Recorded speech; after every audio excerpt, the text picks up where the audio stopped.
निरंतर अपडेट के लिए प्लीज सब्सक्राइब कीजिए गौतम संस्कृत एजुकेशन और स्क्रीन पर दिए गए बेल आइकन को दबाइए।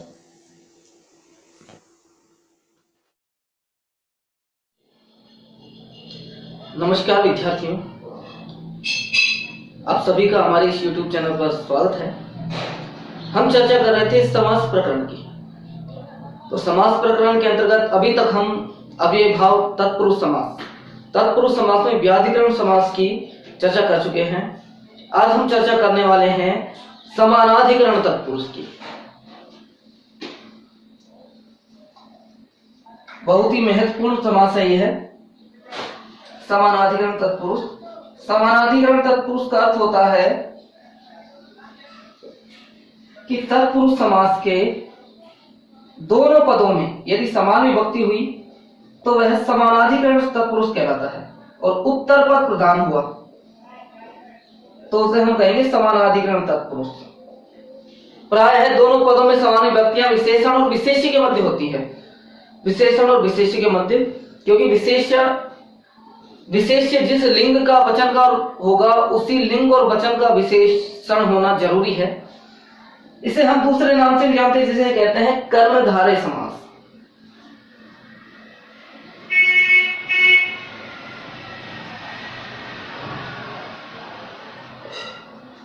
बहुत ही महत्वपूर्ण समास है ये। सभी बोर्ड क्लास के एग्जामिनेशन जो होते हैं उनमें कर्मधारय समास के प्रश्न निश्चित रूप से आते हैं, हर बोर्ड क्लास में आता है। तो सबसे महत्वपूर्ण समास है यह। अब देखिए कर्मधारय समास, इसका अर्थ क्या होता है इसके बारे में चर्चा करते हैं हम। इसका सूत्र है विशेषणम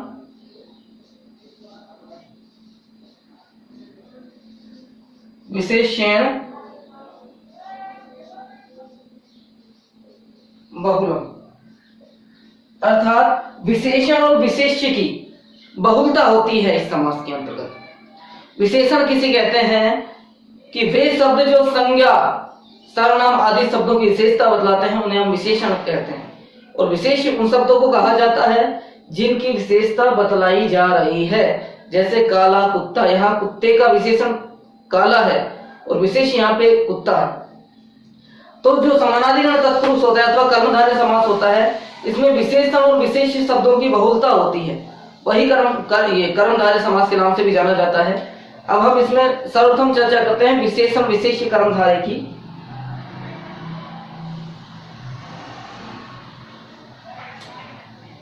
विशेषण विशेष्य कर्मधारय,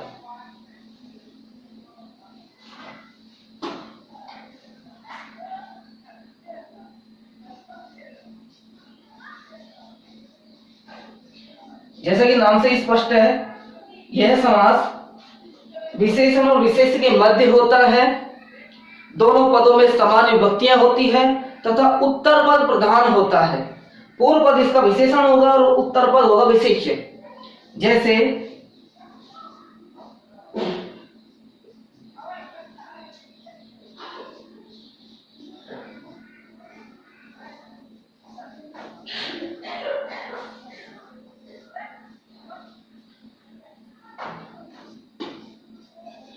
कृष्ण है सर्प है, यह सांप की विशेषता बताई जा रही है कि वह काला है।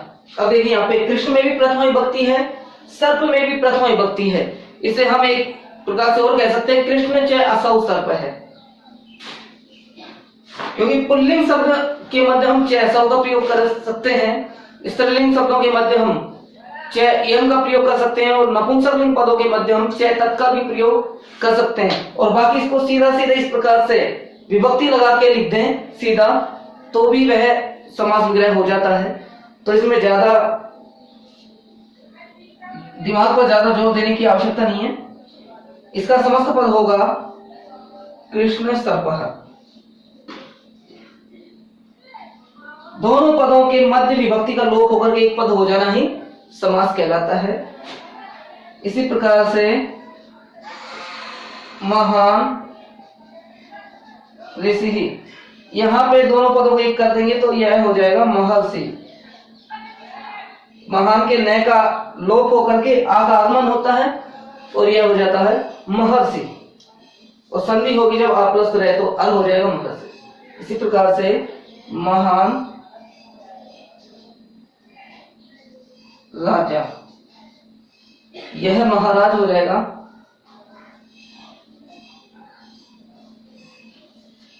नीलम उत्पलम, यानी कि नीला कमल,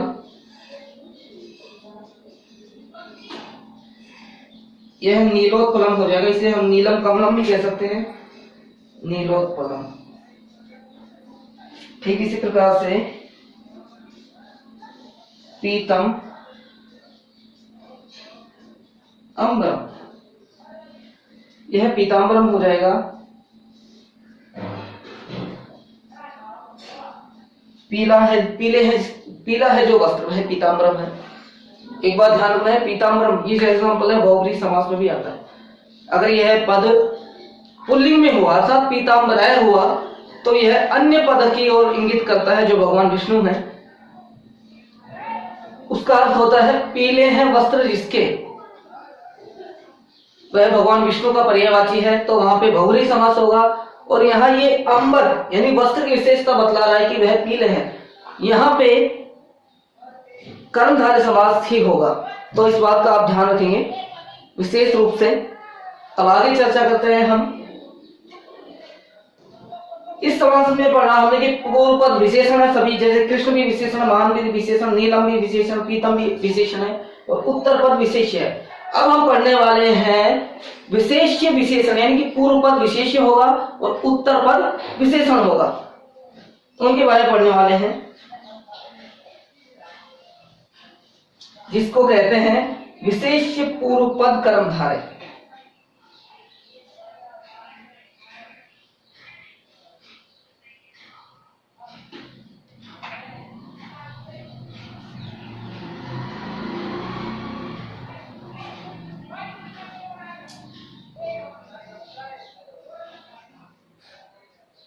विशेष्य पूर्व पद कर्मधारय से कहते हैं। इस समास के अंतर्गत यानी कि विशेषण पूर्व पद कर्मधारय के अंतर्गत युवन शब्द का, युवन यानी युवा शब्द का खलति पलितः जरन आदि विशेषण पदों के साथ में समास होता है। यहाँ पे विशेष युवन है और विशेषण है खलति पलित वलति जरन आदि, तो यह विशेष पूर्व पद कर्मधारय कहलाएगा, क्योंकि यहाँ पे विशेष पहले आ जाता है और विशेषण बाद में होता है। इसके कुछ एग्जांपल देखते हैं हम।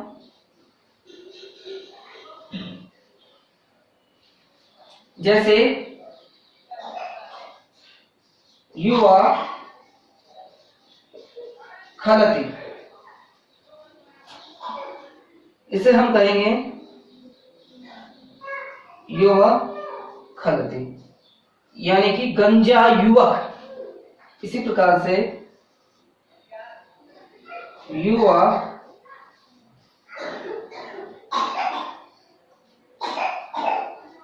पलितः, इसे हम कहेंगे युवा पलितः,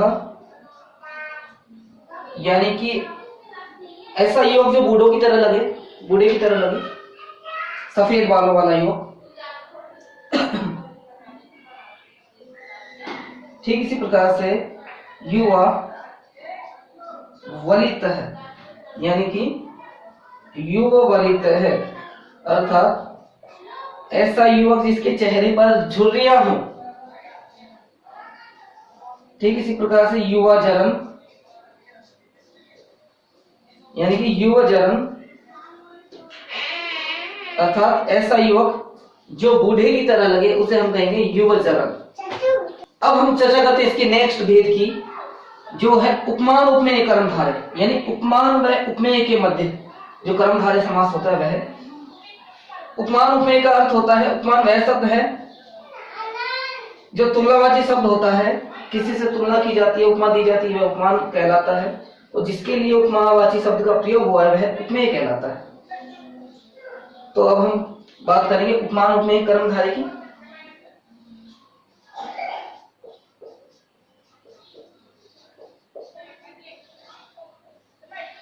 अर्थात उपमान एवं उपमेय कर्मधारय। यहाँ एक बात ध्यान रखने वाली बात है कि वाक्य विग्रह में, इसके विग्रह में उपमान के पश्चात इव का प्रयोग होता है, यानी इव आएगा उपमान के पश्चात। इव उपमावाची शब्द है जिसका अर्थ होता है की तरह, काव्य है, की तरह, के समान, जो इसका अर्थ है। जैसे अब इसके कुछ एग्जांपल देख लेते हैं। जैसे घन इव श्याम है, यानी बादल के समान काला है जो, उसे हम कहेंगे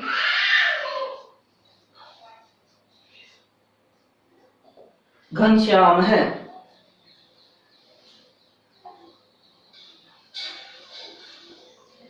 इसी प्रकार से चंद्र इव मनोहर है, यानी कि चांद के समान मनोहर है जो, उसे हम कहेंगे चंद्र मनोहर। इसी प्रकार से चंद्र है इव मुखम, चांद के समान जिसका मुख है उसे हम कहेंगे चंद्र मुखम।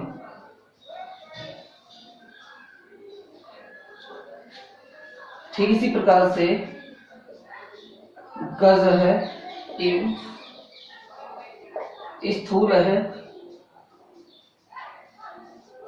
गज स्थूल है, यानी हाथी के समान जो मोटा है वह गज स्थूल कहलाएगा।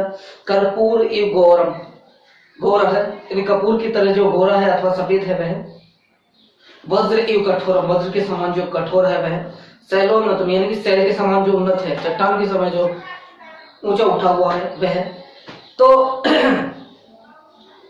पूर्व पद में यदि उपमान शब्द का प्रयोग हो और उत्तर पद उपमेय हो तो वह उपमान उपमेय कहलाता है। कर्मधारय का ही रूप है यह।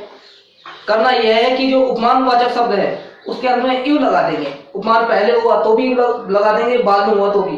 यहाँ पे उपमान पहले है, पूर्व पद है, तो उपमान के पश्चात इव लगा दिया और बाद में उपमेय लिख दिया। यही इसका समास विग्रह होता है।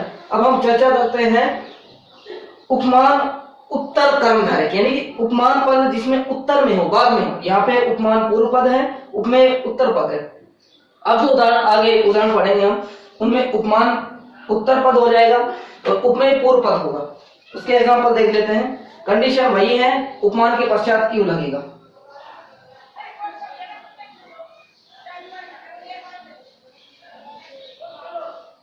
उसे हम कहते हैं उपमानोत्तर कर्मधारय, यानी उपमान जिसके उत्तर में है वह कर्मधारय। उसके एग्जांपल देखते हैं हम। जैसे पुरुष है सिंह है इव। यहां देखिए जो उपमान जो होगा उसके बाद में इव लगेगा। इसका अर्थ होता है पुरुष शेर के समान, यानी कि शेर के समान जो पुरुष है उसे हम कहेंगे पुरुष सिंह।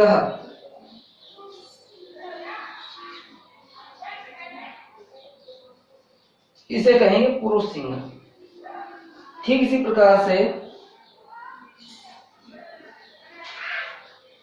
पुरुष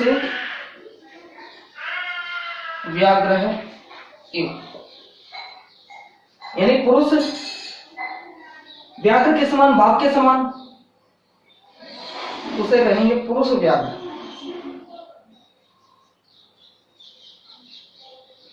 इसी प्रकार से नरह सिंह इव नरसिंह।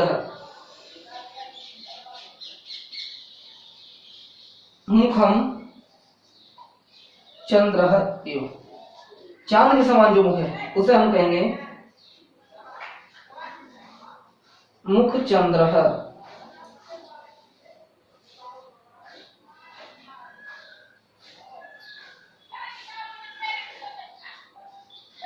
कर करह किसलयम इव, जो कहलाएगा कर किसलयम, यानी कि हाथ।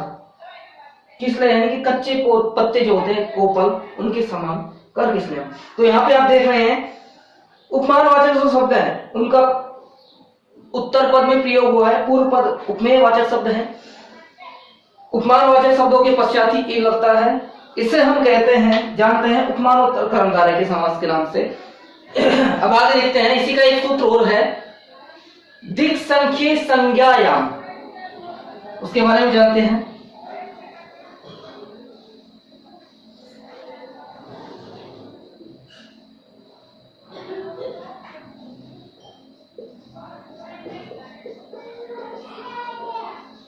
दिक् संख्ये संज्ञायाम, इसका अर्थ होता है दिशावाची एवं संख्यावाची पदों का सुबंतों के साथ अर्थात संज्ञा पदों के साथ में समास होता है। वह भी कर्मधारय का ही रूप है। जैसे उत्तरः पांचालः, ये दिशावाची शब्द हो गया, उत्तर पांचाल।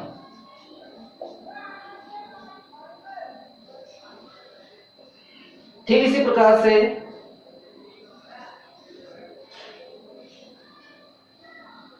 नवः ग्रह,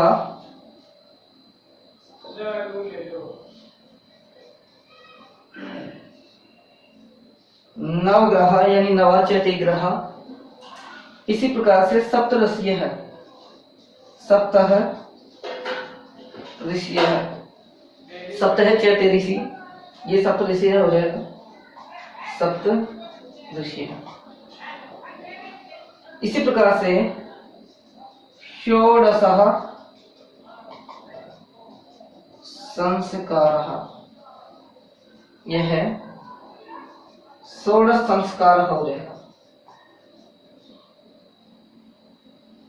यह ध्यान रखने वाली बात है कि ऋषि आदि जो पद है समूह के अर्थ में वो संख्यावाची हो तो वहां द्विगुना होकर के कर्मधारय समास ही होता है।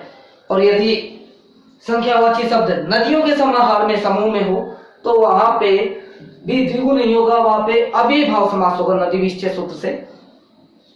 और यहाँ पे सप्त विषय षोडश संस्कार आदि में जो संख्यावाची पदों में जो कर्मधारय समास हो रहा है वो इस सूत्र से हो रहा है, दिक् संख्ये संज्ञायाम। अब चर्चा करते हैं आगे नेक्स्ट सूत्र पर। अगला सूत्र है इसका वर्णो वर्णेन, वर्णो वर्णेन यानी कि रंगवाची वर्णवाची पदों का वर्णवाची पदों के साथ समास हो तो वह कर्मधारय कहलाता है। यहाँ पे दोनों पद वर्णवाची यानी कि रंगवाची रहेंगे। जैसे कि कृष्ण सारंग है, यानी कि काला और चितकबरा, इसे कहेंगे कृष्ण सारंग।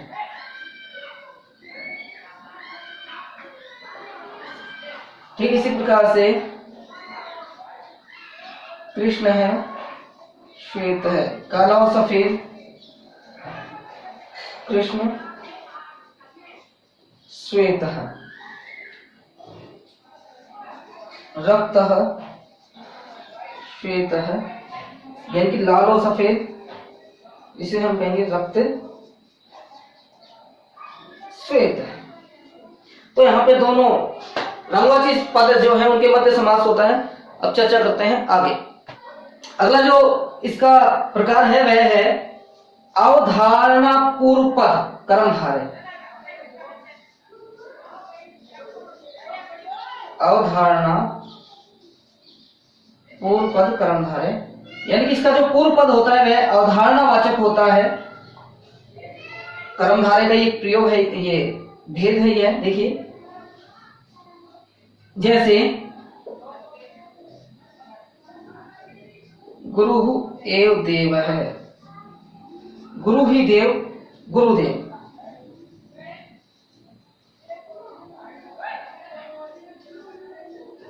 विद्या एव धनम, विद्या धनम।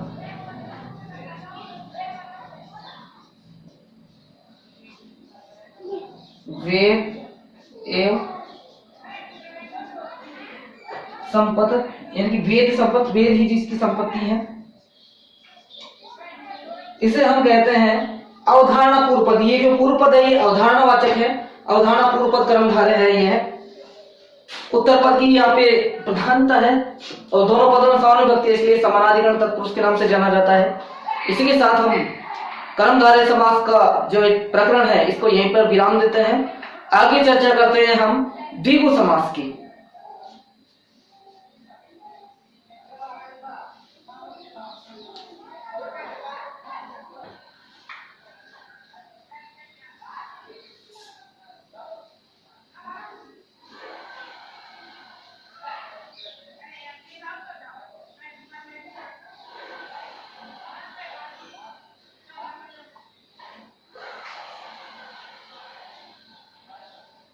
द्विगु समास, जैसा कि नाम से स्पष्ट, द्विगु यानी कि दो गायों का समूह, संख्यावाची शब्द, इसका जो सूत्र है वह भी यही है कि संख्या पूर्व द्विगु, संख्या पूर्व द्विगु, कि द्विगु समास में संख्यावाची शब्द पूर्व में होता है। इससे ये कहें यह अन्य कोई भेद नहीं है समास का, कर्मधारय का ही एक भेद माना जाता है कि कर्मधारय समास का पूर्व पद यदि संख्यावाची विशेषण हो तो उसे हम द्विगु समास कहते हैं। अब देखिए ये जो समास है द्विगु समास, यहाँ पे नित्य रूप से यह अधिकांश पदों में नपुंसकलिंग में होता है, इसका समास पद नपुंसकलिंग बन जाता है, कहीं पर इसका समास पद स्त्रीलिंग में भी बन जाता है। विग्रह करते समय दोनों पदों में हम षष्ठी भक्ति का प्रयोग करते हैं और प्राय यह समास समूह अर्थ में, समाहार अर्थ में ही होता है। इसकी परिभाषा होगी कि कर्मधारय समास का पूर्व पद यदि संख्यावाची विशेषण हुआ अथवा हो तो वह द्विगु समास कहलाता है। आइए इसके कुछ एग्जाम्पल देखते हैं। जैसे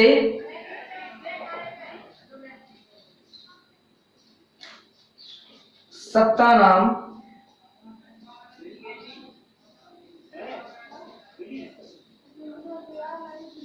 अहला नाम समाहार है, 7 दिनों का समूह, उसे हम कहेंगे सप्ताह। इसी प्रकार से अष्टानाम,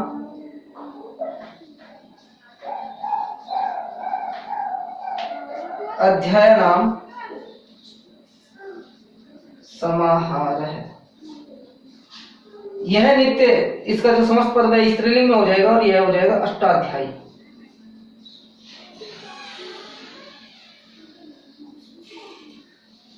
इसी प्रकार से पंचानाम, पात्राणाम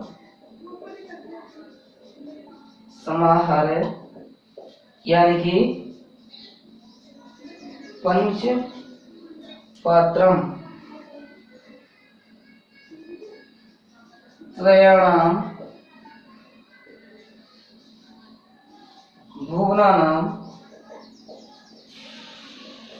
समाहार है, त्रिभुवनम,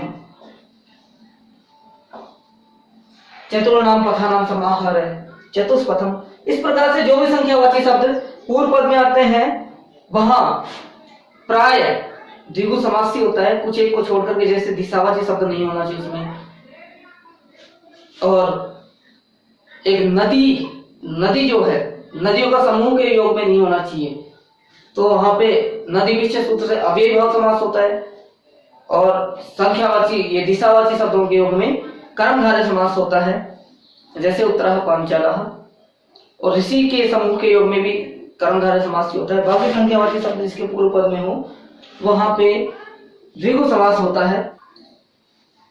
कुछ कुछ जगह इसका जो समस्त पद है वह स्त्रीलिंग में बदल जाता है, जैसे ये अष्टाध्यायी हो गया, इसके भी 2 एग्जाम्पल देख लेते हैं हम।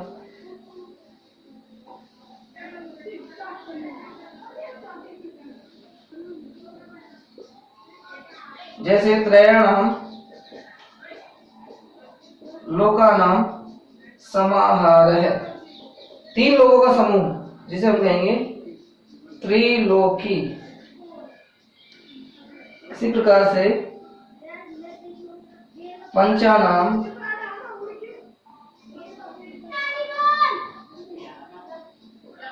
पंचानावटी नाम समाहार है, इसे हम कहेंगे पंचवटी।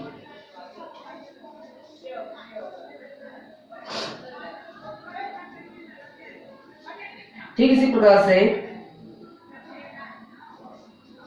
सप्तानाम शतानाम